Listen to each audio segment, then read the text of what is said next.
es frágil, es perecedero, tiene sus días contados. No hay creación perfecta. Si es criatura, es contingente. Podía ser o no ser. Solamente el Señor tiene, diríamos, en sí su ser, diríamos, es dueño de su ser, ¿no? O todas las cosas criadas son perecederas. Y la gente tiene mala salud, y hay enfermedades, y hay bacterias. Y hay gente que cree que Dios está mandando esto y lo otro y tal. El mundo tiene su marcha, su dinamismo, ¿no?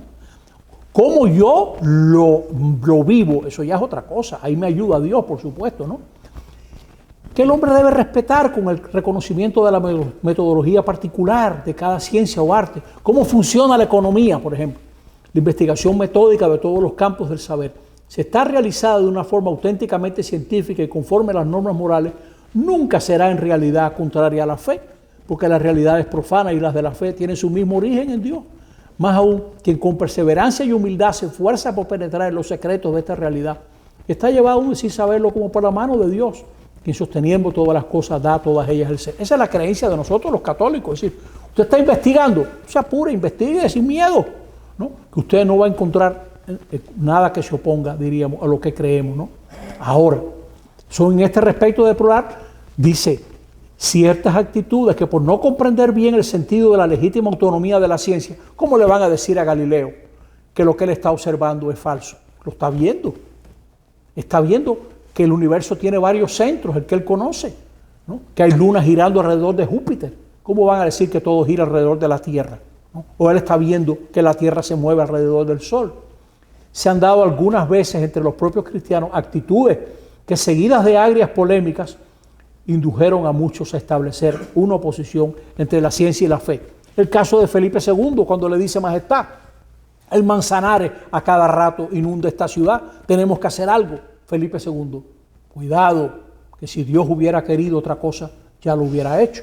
No nos toca a nosotros andar canalizando y controlando el Manzanares. Una manera de ver las cosas un poco primitiva, ¿no? Ahora, otra manera que la Iglesia no acepta. Si por autonomía de lo temporal quiere decir que la realidad creada es independiente de Dios y que los hombres pueden usarla sin referencia al Creador, no hay creyente alguno a quien se le ocurre la falsedad envuelta. O sea, yo voy a hablar de la vida, un creyente, sin ninguna referencia al Creador. Eso no tiene sentido.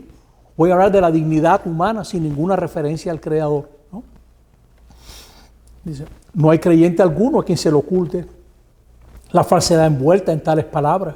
La criatura sin el Creador desaparece. Por lo demás, cuantos creen en Dios, sea cual fuere su religión, escucharon siempre la manifestación de la voz de Dios en el lenguaje de la creación.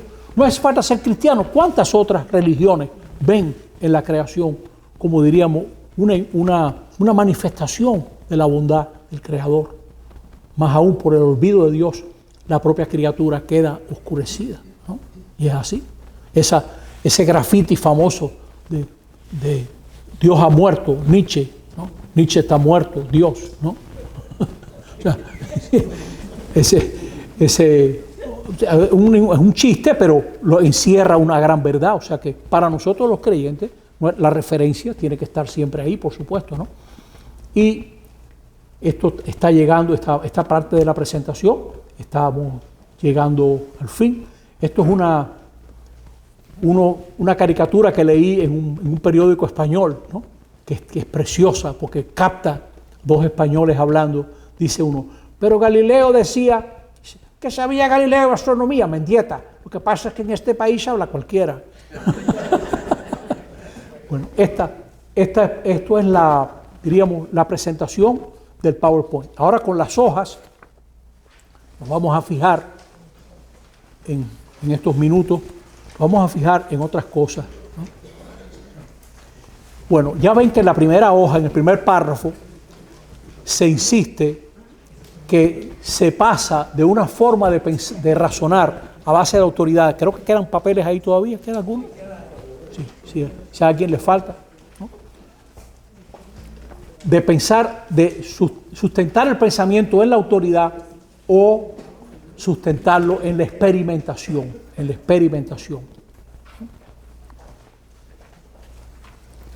Sí.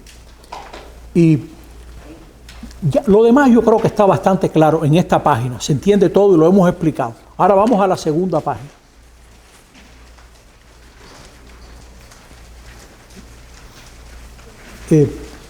Yo me quiero fijar aquí a mitad de página cómo se quedó corto Copérnico, eso también lo explicamos, ¿no? Pero, ¿cómo Copérnico, como él no conocía estas leyes gravitacionales y él veía la regularidad de las órbitas y no podía explicarlo de otra manera, este hombre que era tan inteligente, él postula unas esferas cristalinas que le sirven de rieles a los planetas. Los planetas van por esos rieles y por eso describen el mismo movimiento siempre, porque él no podía pensar algo que no estaba en su cabeza, que luego Newton lo dará, un campo gravitacional, y por eso Kepler estaba tan sorprendido, porque Kepler observó Marte durante mucho tiempo. Johannes Kepler llegó a saber prácticamente todo sobre Marte, lo que se sabía en ese momento. Y él se sorprendía de cómo un planeta va avanzando, diríamos, por el firmamento y de pronto describe, no se sale de su órbita, sino que entra, diríamos, ¿no? Como que describe un movimiento que vuelve otra vez a entrar. Y él se dio cuenta que era una elipsis la órbita. Y luego Newton explicará con sus leyes de la gravitación universal qué es lo que está ocurriendo. El Sol, él pensaba que los rayos del Sol ejercían sobre los planetas una fuerza que él llamaba un anima motrix. Él pensaba que los rayos del Sol ayudaban a los planetas a mantenerse en una órbita. Tiene la idea. Él sabe que el Sol está detrás de eso, porque él no puede explicarlo. Newton sí lo va a explicar. Newton va a decir, lo que pasa es que aquí, no sé si lo diré bien, pero más o menos se están atrayendo con una fuerza que es directamente proporcional al cuadrado de sus masas e inversamente proporcional al cuadrado de la distancia que las separa. Eso es lo que está pasando. Oye, llegar a esa intuición es impresionante, ¿no?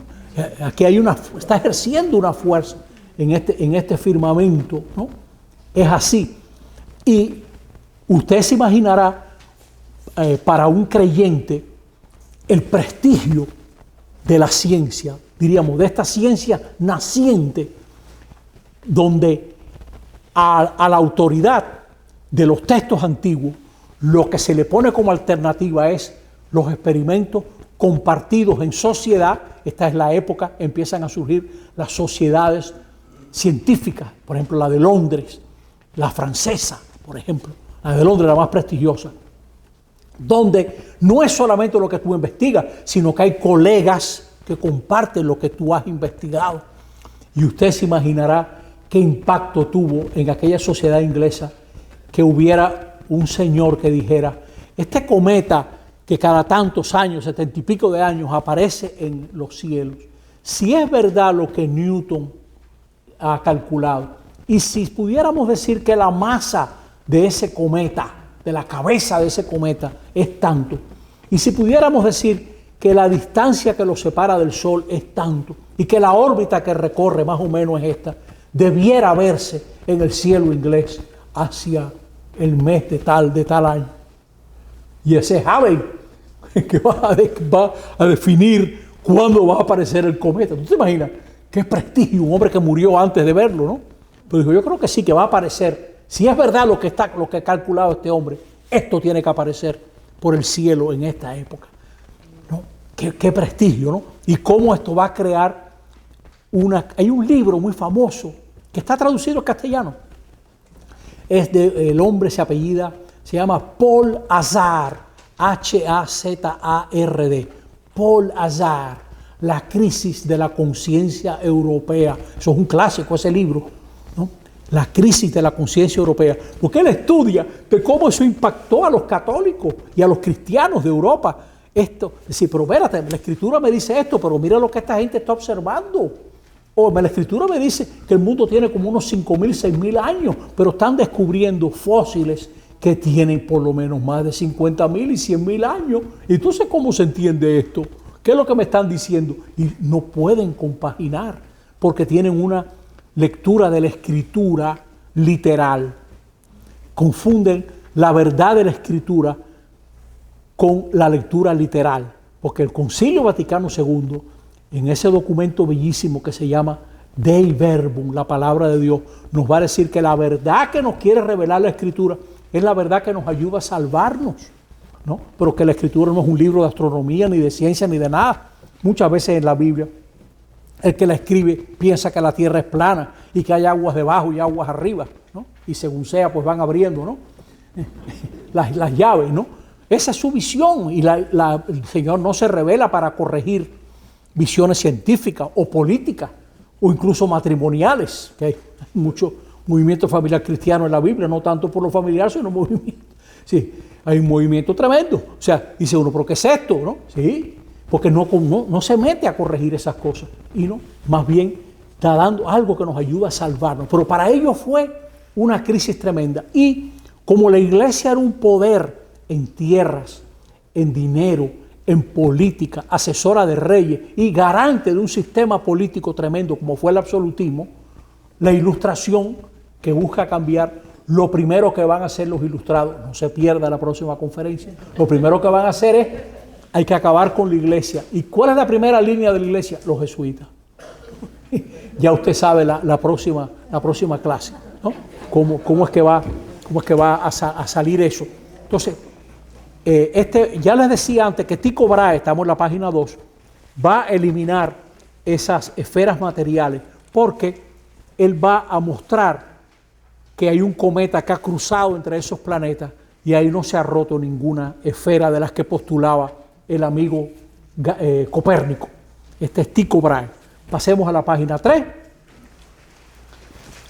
Este texto es muy bonito, donde dice, ¿pretenderíamos acaso, el segundo párrafo, esto es Galileo hablando, ¿pretenderíamos acaso que nuestros ojos son la medida de todas las luces? De modo que cuando el aspecto de los objetos luminosos no se vuelve sensible entre nosotros, hay que afirmar entonces que no llega la luz de aquellos. Quizás las águilas o los linces. Él pertenecía a un club que se llamaba el de los linces, ¿no? Los linces ven esas estrellas que permanecen ocultas ante nuestra débil vista.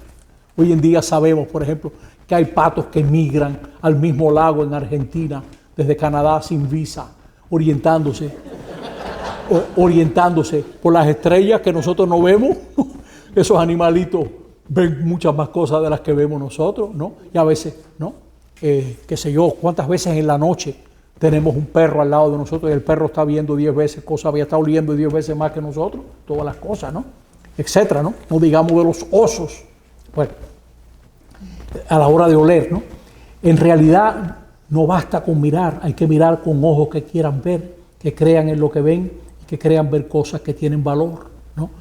O sea, Galileo va a cambiar la forma de hacer ciencia porque mete el instrumento, el telescopio. Hubo amigos de Galileo que se rieron de él. No te desprestigies, no mires por el telescopio. Le dijeron, pero mira tú. No, yo no me rebajo a eso. No querían mirar por el telescopio, ¿no?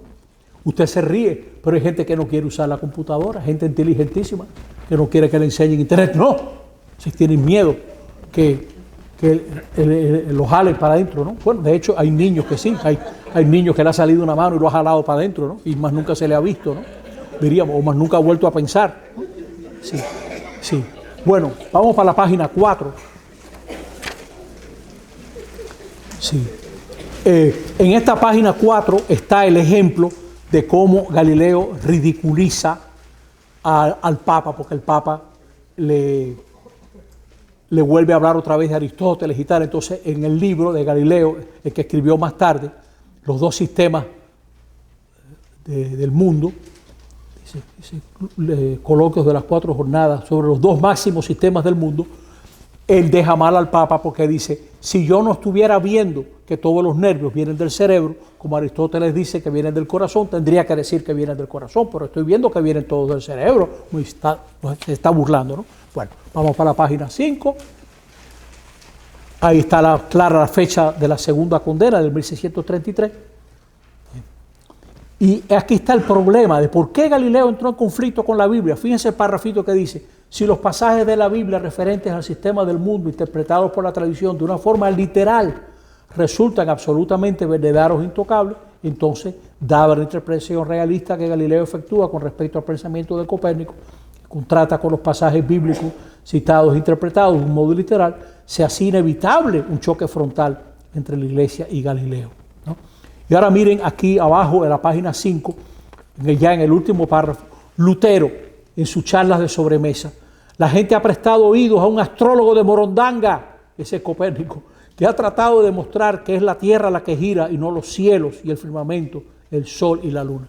Y Calvino, en el comentario de Reis: ¿quién tendrá la osadía de anteponer la autoridad de Copérnico al Espíritu Santo? ¿No?